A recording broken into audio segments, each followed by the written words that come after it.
Bom, hoje nós vamos dar seguimento à nossa lição de Salmos, hoje de número 6. 6? Acho que sim. Não, a gente parou, tava no 2. Não, nós temos 3. Hoje nós já passamos por 3 Aí aulas. depois a gente foi pro 3. Nós demos uma revisão, fizemos uma revisão no 3. Nós lemos o 4 aqui, orando, sabendo, confiando, descansando. Nós já lemos sobre isso aqui. Texto moral da oração eficaz. Eu não lembro não.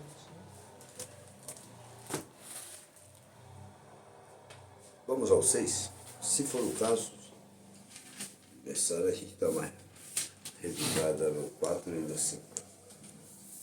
Eu acho que nós ia fazer o 5 aí, ó.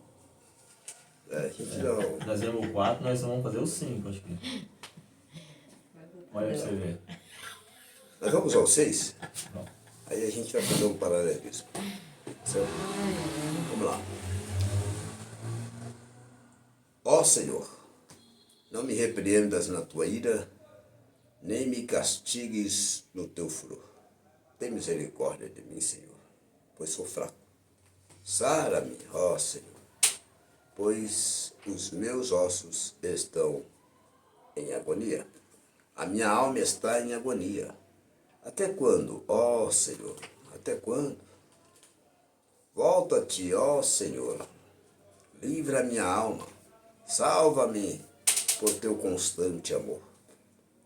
Na morte não há lembrança de ti. No sepulcro, quem te louvará? Estou cansado do meu gemido. Toda noite faço nadar a minha cama no choro. E molho o meu leito com lágrimas. Os meus olhos vão se consumindo pela mágoa, tenho envelhecido por causa de todos os meus inimigos. Apartai-vos de mim, todos os que praticais a iniquidade, pois o Senhor ouviu a voz do meu clamor. O Senhor ouviu a minha súplica por misericórdia. O Senhor aceita a minha oração. Todos os meus inimigos se envergonharão e se perturbarão, tornarão atrás em repentina vergonha. Bom, esta oração de Davi expressa a grande necessidade e expressa também uma grande confiança. Confiança esta chamada de confiança renovada. Confiança renovada. Isso nos ajuda a entender que a misericórdia, isso quem escreveu foi Jeremias, que a misericórdia ou benevolência do Senhor é a causa de nós não sermos consumidos. E o mesmo escritor, Jeremias, disse que a misericórdia do Senhor se renova cada dia. Então é bom entendermos isto, que a misericórdia do Senhor é que se renova, não a palavra do Senhor. Existem muitas pessoas que quando faz uma leitura familiar, o que é leitura familiar? De texto que já estamos, entre aspas, acostumados a ouvir. Salmo 91, Salmo 23, Salmo 121 e outros livros, além de Salmos, né?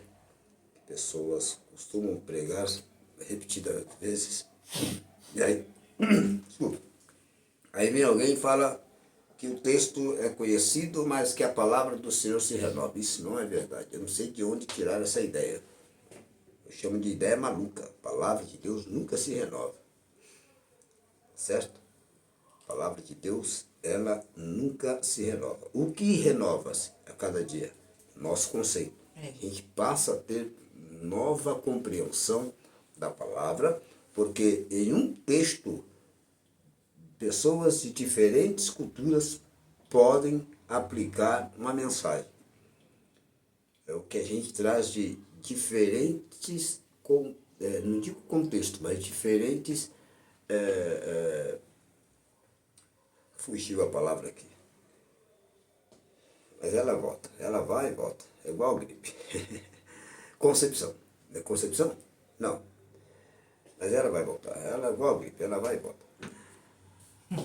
Então, quando a gente lê um texto, como foi lido agora, as interpretações ou as colocações, elas são diferentes. Perspectiva, olha ela, perspectiva.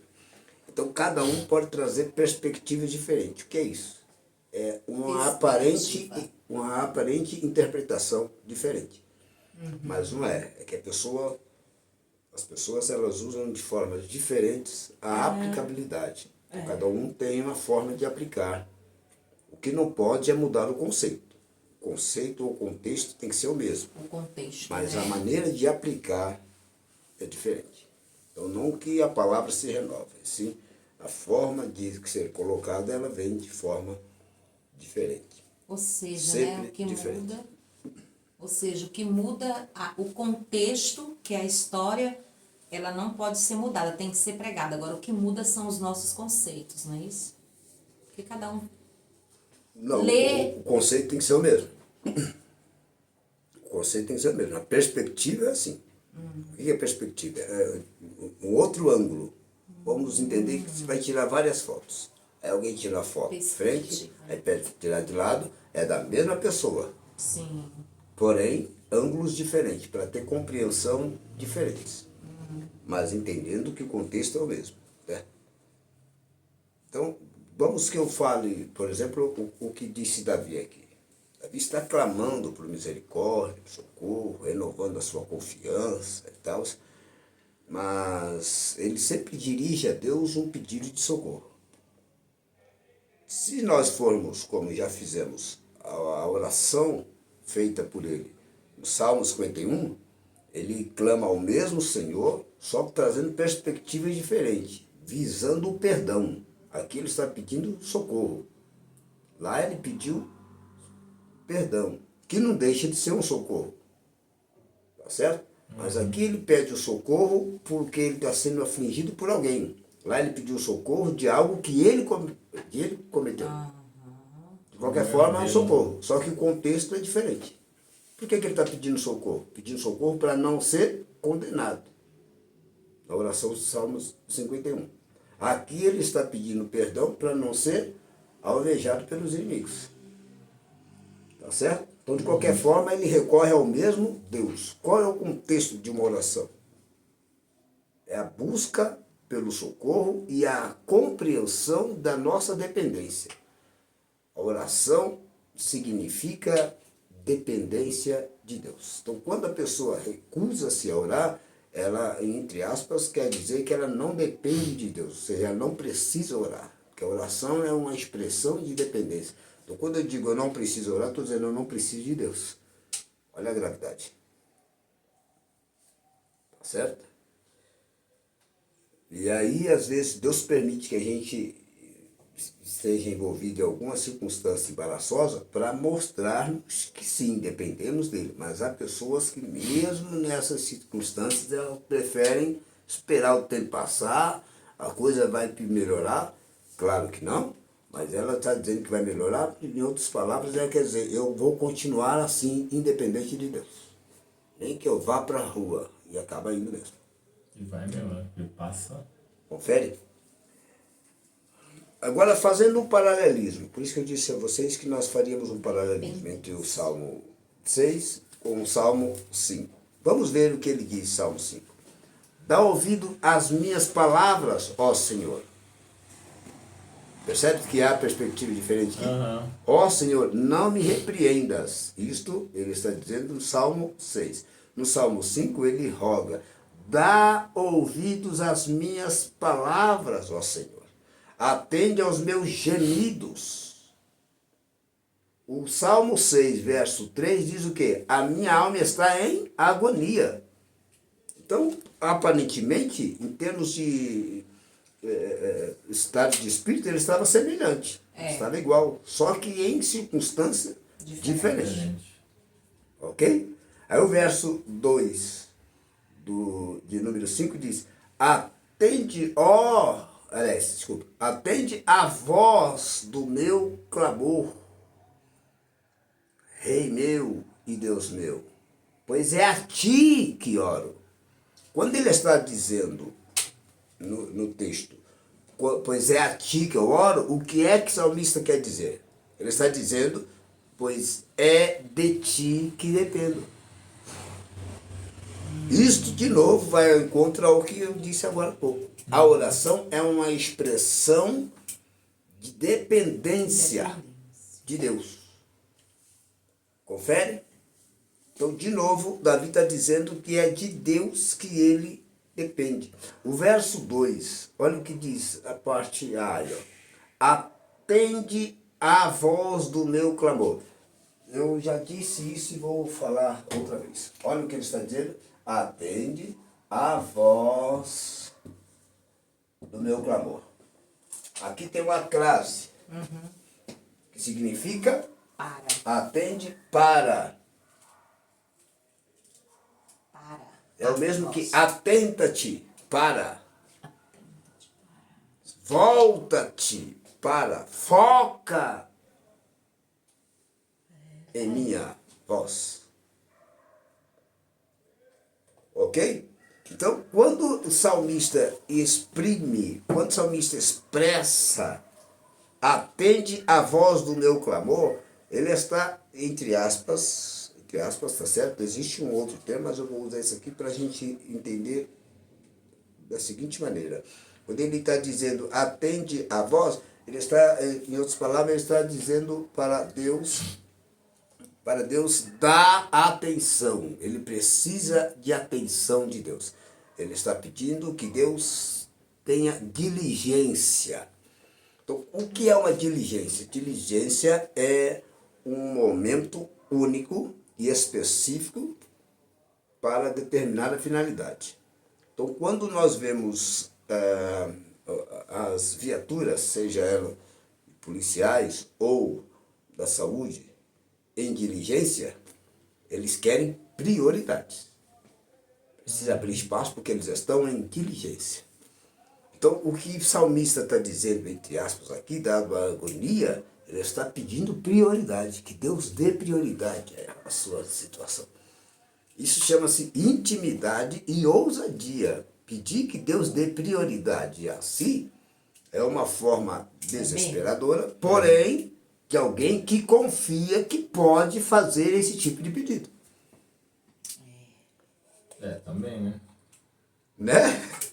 Dê prioridade, ó Deus, à minha voz. Ou seja, eu sei que muitos estão clamando, mas eu tenho pressa, ou tenho necessidade, ou estou em apuro, eu preciso de um socorro, é para ontem. Então, pode ser que não fosse para ontem, digamos, né? Mas que a angústia que causava esse aperto, esse sofrimento, levava ele a ter pressa de ser atendido, dado a pressão psicológica que ele estava sentindo. Agora, por que razão? Aí nós vemos aqui, possivelmente esse salmo medita sobre a segunda manhã da fuga de Davi. O Salmo 5. Então, provavelmente, na segunda fuga, ou na manhã seguinte da fuga de Davi, né, sendo perseguido pelo próprio filho, ele, agoniado, angustiado, faz esse rogo para que Deus dê prioridade à situação dele, tá certo? Mesmo não havendo nenhum título histórico para nos guiar, mas o Salmo diz respeito à oração de manhã.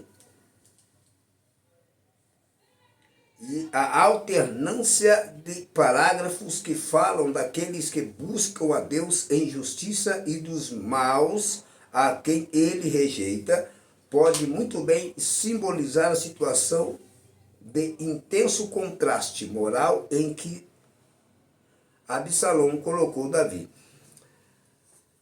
Existem duas situações que nós vamos aprender aqui o que às vezes leva a pessoa a um determinado clamor. Você pode estar clamando por uma situação envolvendo a ti mesmo, na questão do caráter ou da situação moral, como pode estar clamando em razão do caráter ou situação moral de alguém. No caso aqui, Davi estava preocupado com a sua vida em razão do caráter ou da moral do filho, que estava destemido e determinado a matá-lo. Então ele pede socorro a Deus porque o filho, mau caráter, queria matá-lo. Então ele temia pelo mau caráter do filho. Observe que ele não pede para Deus transformar o filho. Ele pede para Deus livrar a sua vida da raiva ou da ira do filho. Filho irado. Então existem situações que a gente pode pedir que Deus transforme uma pessoa que queira nos fazer mal, como podemos pedir que Deus nos livra desta pessoa. Tá certo? Pega isso. Você pode tanto pedir a transformação de alguém que está querendo lhe causar o mal, como você pode pedir que Deus transforme este alguém. Existem duas, é isso que eu coloco como perspectiva. Isso chama-se perspectiva. Tá certo? É maneiras diferentes de você colocar uma situação. Ou maneira diferente de você colocar um texto. Maneira diferente de você chegar a um contexto. São perspectivas, significa maneiras diferentes de. Vou colocar aqui, ó. Perspectiva. Perspectiva. Um pedido a Deus, como é que se chega diante dele para pedir?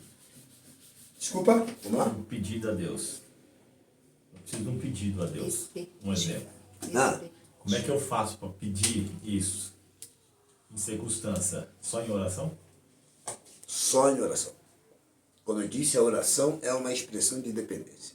Tudo, tanto de um lado como do outro, né? Precisa mudança, tudo é na oração. Qualquer coisa. Assim como você, se você quiser que alguém, que Deus mude alguém, é com oração. Se você quiser que Deus te mude em relação a alguém, é com oração. O complicado é que a maioria das vezes a gente quer que mude os outros, mas a gente tem que sofrer mudança, né? Então Deus faz a mudança na gente, né? Exatamente. Por isso que às vezes nossa oração não é respondida. Porque quando Deus não Mas aí responde... Deus deixa você passar pelo aquele negócio pra você entender que não é a pessoa. Muitas vezes a gente tem que mudar de conceito. Às vezes sim. Mas a maioria das vezes o que Deus leva você a ser orientado por alguém como você deve orar. Embora nós vemos na Bíblia uma situação, e essa situação é envolvendo uma mulher, no caso de Ana. Ana estava angustiada, porque ela era estéril e ela sofria bullying dentro de casa. Eu lembro dessa história. Certo? Porque a sua rival tinha filho e tinha zombava filho. dela porque ela não tinha. E o marido tentava intermediar uma situação ali, só que as palavras dele não foram suficientes, porque o que ela queria era filho. Ela não queria argumento, não queria consolo, ela queria filho. O consolo dela seria o filho.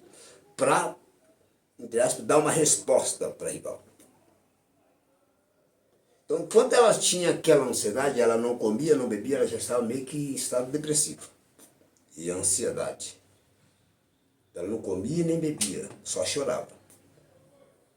Quando ela muda a concepção, ou ela muda a perspectiva, a forma de orar, dizendo a Deus, quase que ela virando a página, dizendo, eu não vou ficar batendo com essa mulher. Vou fazer o contrário. Meu filho será dado para Deus. Quando ela dirige para Deus fazendo esse tipo de pedido, o que Deus vê? Mudança de comportamento. Ela não tinha mais aquele comportamento egocêntrico e vingativo. Me mostrar que eu também tenho. Que eu também sou mulher, que eu também posso. Então ela quis mostrar diferente. Os filhos de Benina eram dela. E ela quis dizer, o meu filho não será meu. Eu vou fazer diferente de você. Eu vou dar meu filho para Deus. Aí quando Deus viu nela mudança na forma de pedir.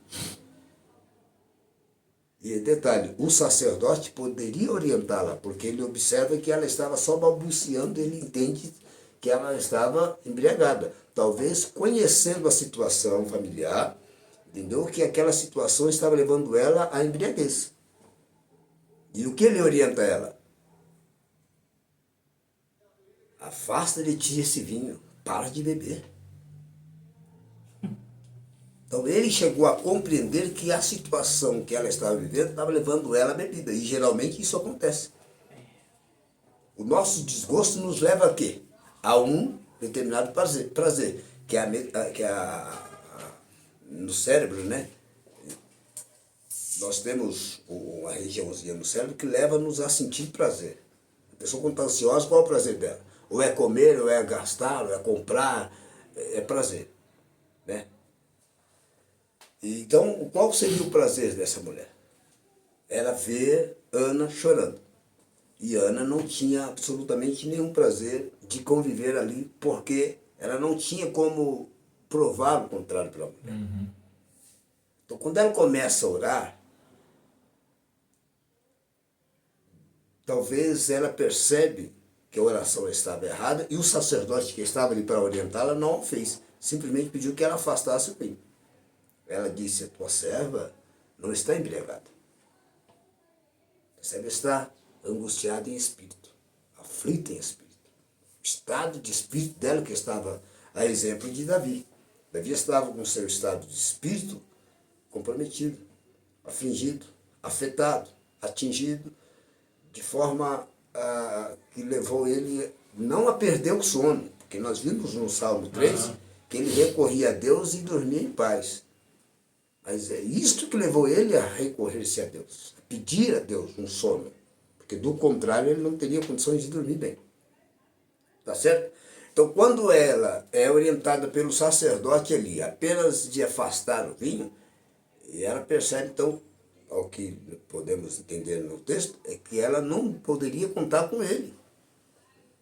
Ele não chama para saber o que está acontecendo. Ele julga que ela está embriagada em razão desse problema familiar. Ok?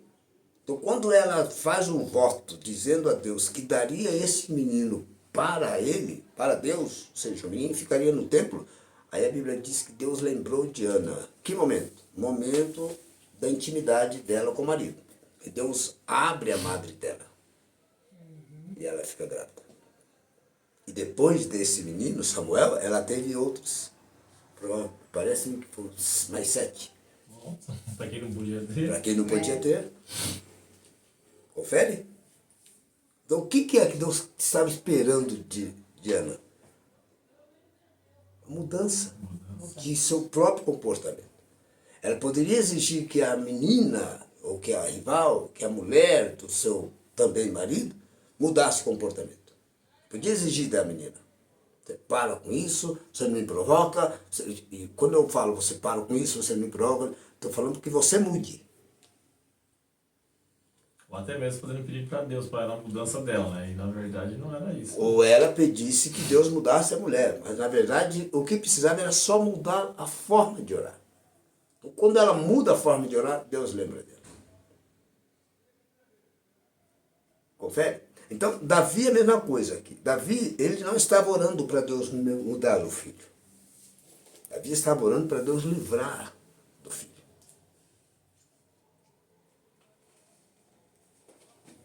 Não sei se Davi percebia que não haveria condições desse menino mudar-se, é tanto que infelizmente morreu de uma forma trágica, e ele chora pela morte do menino. Mas aqui não era uma questão de pai e filho. Isso é importante a gente entender. Era uma questão institucional. O que estava em jogo não era só a vida de Davi. Era o reino. Então, aqui estava sendo debatido o quê? Duas instituições. O filho era oposição do pai. Estava postulando o mesmo cargo. Então não era pai e filho somente. Era um rei sendo ameaçado por alguém que queria postular o mesmo posto. Ok? Então, na condição de rei, ele clama a Deus que livre do seu opositor. Percebe? Ele não fala, livra-me do meu filho, livra do meu inimigo. Como em termos políticos, era inimigo. Então existe o adversário político, existe o inimigo político. O adversário político é só por questão política. Ele questiona o trabalho do outro. Agora, o inimigo, ele questiona a moral do outro. Então, quando aponta a moral, já não é adversário, é inimigo. Porque é papel do inimigo apontar o caráter, ou comprometer o caráter, ou acusar algo ligado ao caráter. Entende? Então, Davi estava angustiado por quê? O reino dele estava ameaçado, o povo dele, os seus homens e ele também.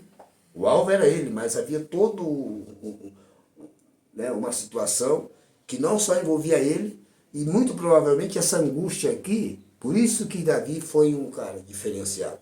Talvez essa angústia não era só porque ele, Davi, era o alvo. Mas Davi certamente entendia que, além dele, havia outros que poderiam ser atingidos pelo que estava acontecendo. Então a preocupação de Davi não era só com ele, era com os seus homens, era com o povo que confiava nele, tá certo? E evidentemente ele sendo alvo, mais dia, menos dia, ele seria pego pelo filho. Tá certo? Aí ele recorre, como você fez a pergunta, a quem recorrer, se é a todo momento, ele recorre a Deus em todo momento.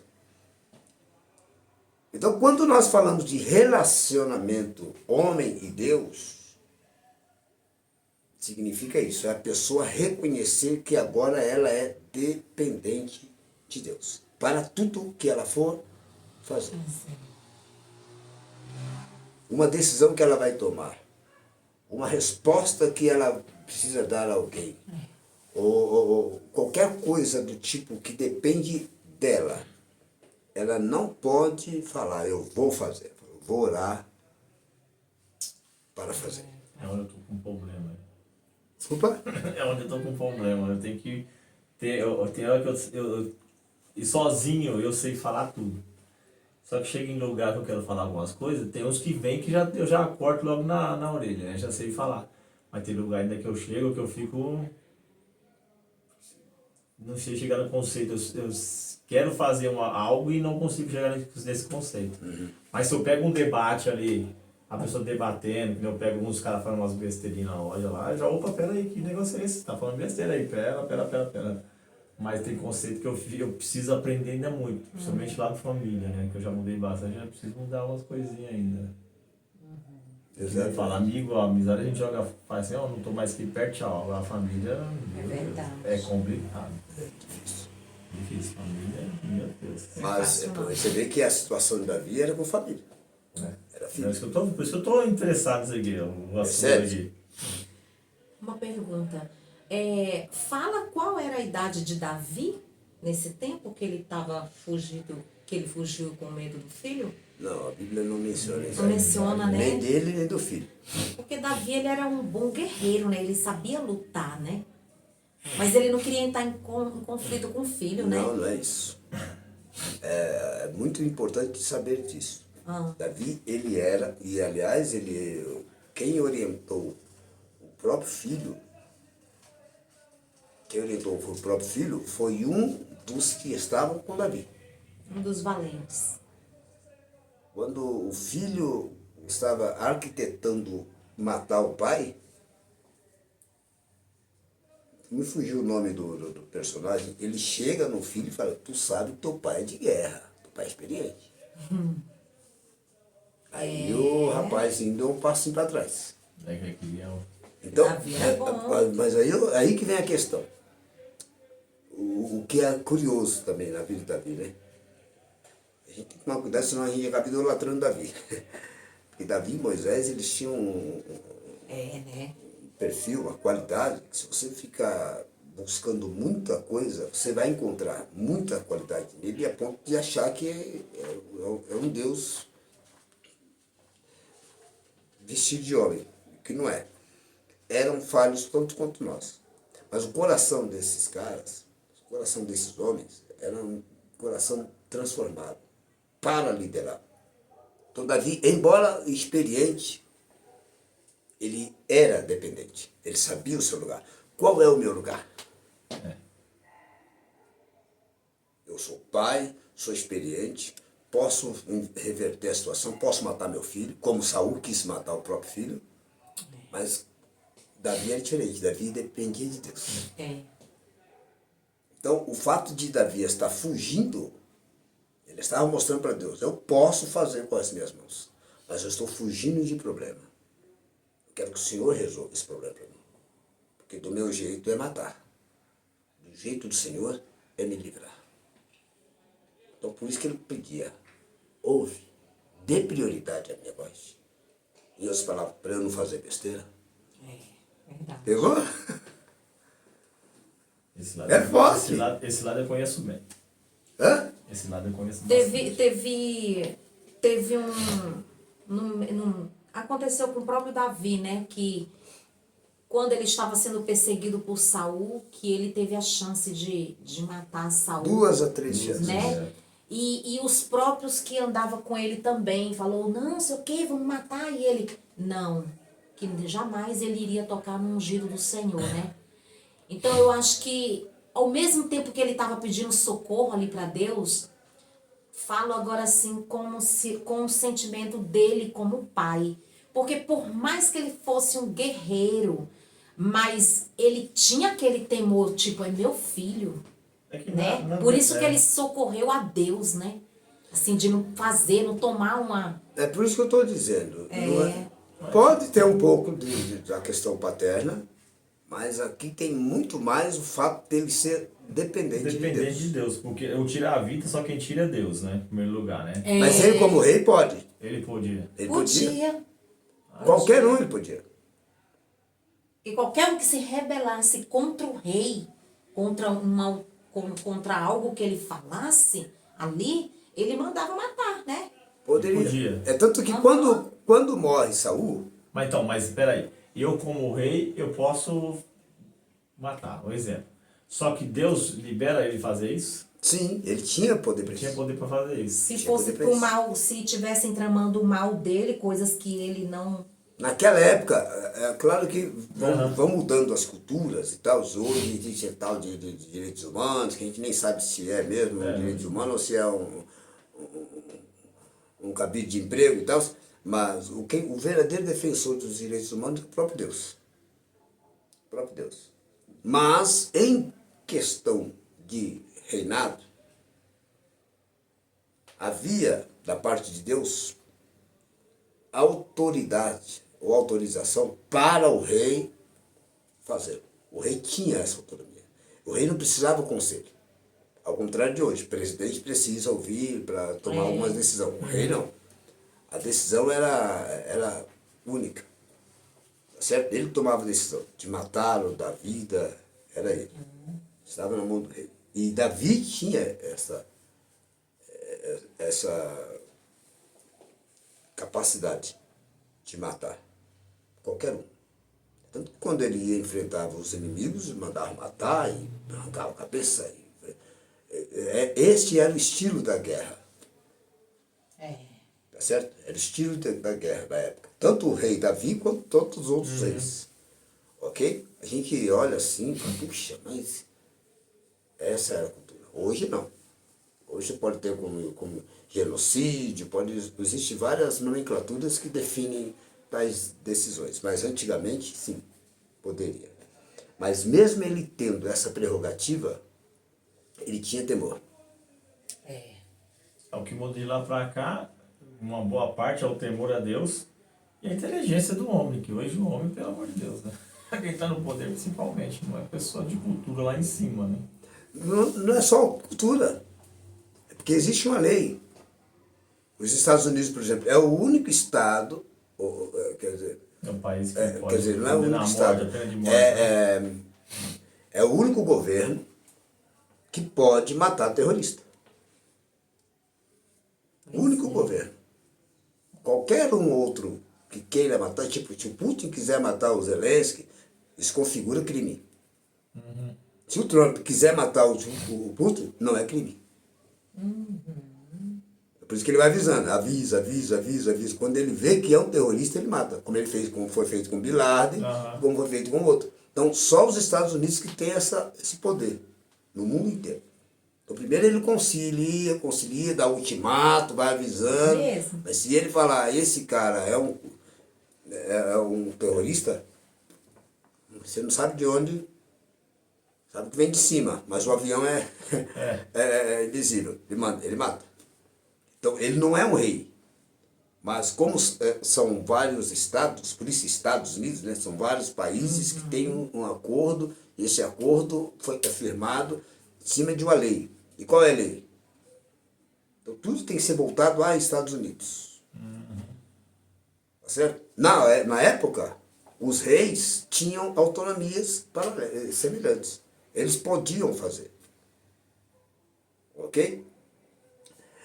Então, Davi poderia, como rei, ele poderia mandar matar o filho. Ele poderia mandar não só matar o filho, como ele mesmo poderia matar o filho. O filho quis falar com ele não quis ouvir o filho. Mas ali ele não quis ouvir o filho, ele recusa-se a ouvir o filho na condição de rei. É tanto que o filho quer falar com o rei. Pede para falar com o rei. Então não pede para falar com o pai. Então isso chama-se instituição. Tá certo? E ele recusa. Porque na condição de rei, ele não queria receber o filho. Na condição de rei. Mas aqui, na condição de rei, ele foge também do filho. Porque ele está fugindo de quê? De um opositor. E não de um filho propriamente. Era filho, mas institucionalmente falando, era um opositor. Tá certo? Mas ele, na condição humana, ele sente a pressão dessa circunstância e ele clama a Deus aqui de forma que pede para Deus dar prioridade. Essa palavra aqui é uma palavra forte. Pedir para Deus dar prioridade. Passa na frente. Entendeu? Me passa na frente. É mais ou menos